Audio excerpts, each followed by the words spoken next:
안녕하세요. 자카르타 밀리어네어입니다. 인도네시아는 아직 건설해야 할 것이 너무나 많습니다.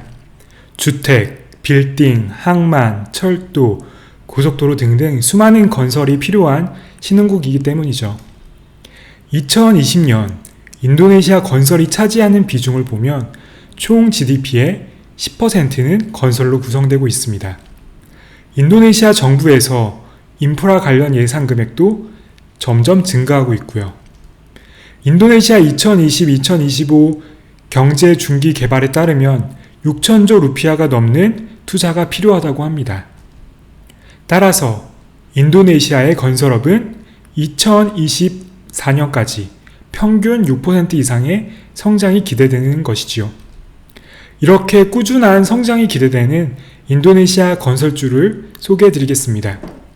많은 건설사들이 상장되어 있지만 제가 최근에 매수한 회사를 포함해서 상장사 6곳을 소개해 드리겠습니다. 첫 번째로 아드이까리아, 두 번째로 빼떼빼빼, 세 번째로 와스키타까리아, 네 번째로 위자야까리아, 다섯 번째 위자야까리아 방운항구둥, 여섯 번째 부카카 테크닉 우타마입니다. 특징을 알려드리자면 이 위카와 아드히, 그리고 와스키타, 그리고 빼떼빼빼 모두 정부가 대주주로 있는 국영 기업입니다. 그래서 인도네시아 정부에서 있는 인프라 프로젝트 같은 경우에는 이 네 기업들이 거의 대부분 진행을 하고 있죠. 이 부카카는 사기업이고요. 이 건설 분야 안에서 집중하고 있는 분야를 대략적으로 살펴보면 위가는 인프라 및 건물, 그리고 아드이는 도로, LRT, 전철, 경전철이라고 보시면 될 것 같아요. 그리고 와스키타는 도로, 항만, LRT, 그리고 빼떼빼빼는 건물, 그리고 부카카는 통신에너지, 이쪽에 집중하고 있는 것을 확인할 수 있습니다. 같은 국영 기업이어도 각각 집중하고 있는 분야가 조금씩은 다른 분야가 있죠. 그런데 겹치는 분야도 분명히 있는 것 같습니다. 시가총액으로 따지면 와스키타가 가장 크고, 그리고 위가, 빼떼빼빼 순입니다. 이 와스키타, 위카, 빼떼빼빼 모두 주가도 900대에 형성이 되어 있네요. 저는 낮은 밸류에이션 및 안정적인 성장이 기대되는 부카카를 우선 선택했습니다만 이 다른 국영기업 중에서 만약에 선택을 하게 된다면 저는 아드이, 빼떼빼빼, 그리고 위자야까리아 그둥 중에서 고를 것 같습니다. 이 사실 건설주 차트를 보면 거의 비슷비슷합니다. 2020년 9월, 10월을 바닥으로 기점으로 해서 2021년 초까지 상승하였다가 지금 다시 하락하는 추세인데요.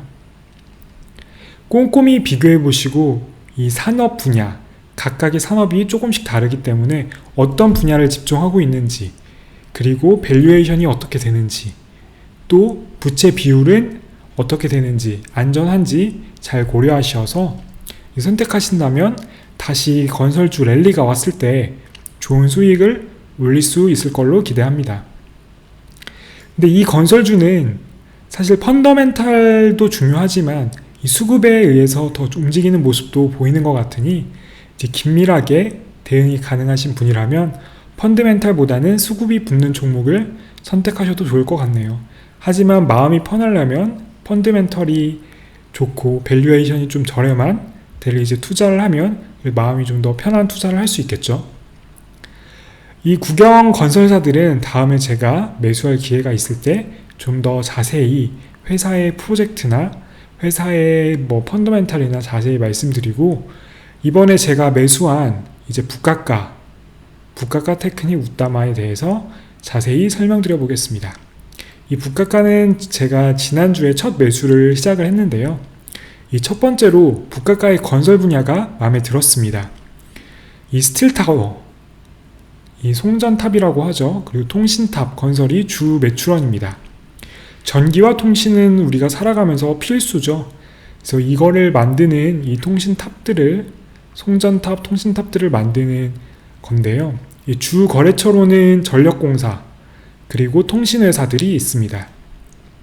앞으로 인도네시아에 설치해야 할 곳이 너무나 많다 보니까 앞으로 최소 10년까지는 쭉 성장이 가능할 것으로 봤고요.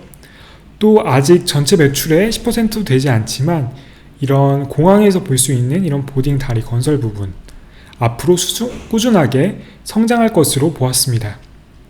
공항에서 필요하고 항구에서도 필요하죠.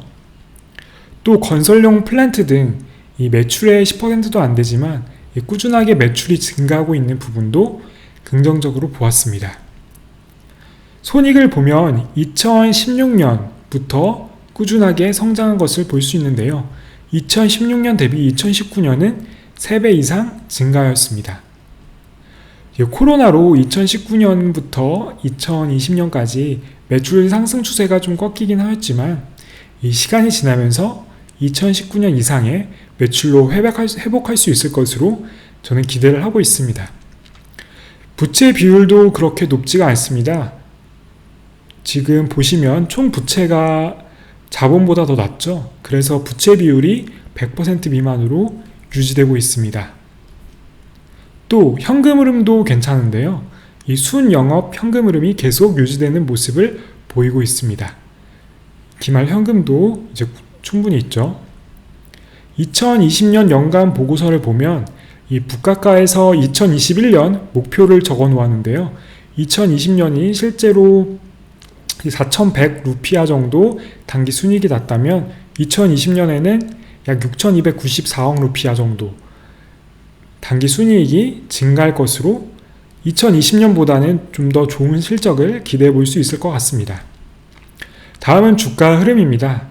2,000 루피아, 이때가 약 고점으로 볼 수 있는데요.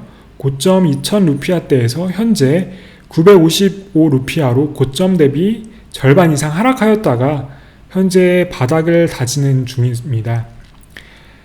이 북카카는 첫 번째로는 성장이 기대되는 비즈니스, 송전탑, 통신탑도 보딩 브릿지를 건설하고 있고요.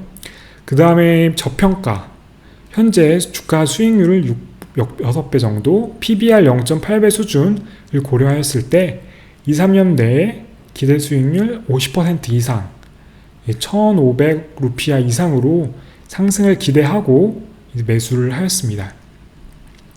단점은 이 주식도 거래량이 거의 없습니다. 그래서 거래를 할 때 좀 사기가 힘든 부분이 참 아쉽고요. 그리고 배당을 안 주는 점도 좀 아쉬운 부분이라고 할 수 있겠습니다. 다른 국영 기업들은 거래량 충분히 많고요. 배당도 주는 회사가 있습니다. 잘 비교해 보셔서 이제 선택하시면 좋을 것 같습니다. 다음은 1억 원 종잣돈 만드는 실전 투자 레포트입니다. 지금까지 투자 기간 10주 되었고요. 총 납입 금액 1억 루피아, 납입 금액 대비 마이너스 4.7% 손실나고 있습니다. 손실이 좀 되지요. 포트폴리오는 현재 MLBI, 북카카, 그 다음에 투구 이렇게 보유하고 있습니다. 가장 많이 보유한 이 종목은 BI 맥주 회사죠. 지금 마이너스 7% 손실 나고 있는데 크게 걱정 안 합니다. 이번 주는 이제 BLBI가 하락을 많이 하여서 평가 손실이 되었는데 다음 주에 더 매수하려고 하고 있습니다. 인도네시아 투자로 1억 원의 종잣돈을 만들어 나가는 과정을 지켜보시려면 알림 설정 하셔서 다음 영상 소식 바로바로 받아보세요. 시청해주셔서 감사드리며 자카르타 밀리어네어였습니다.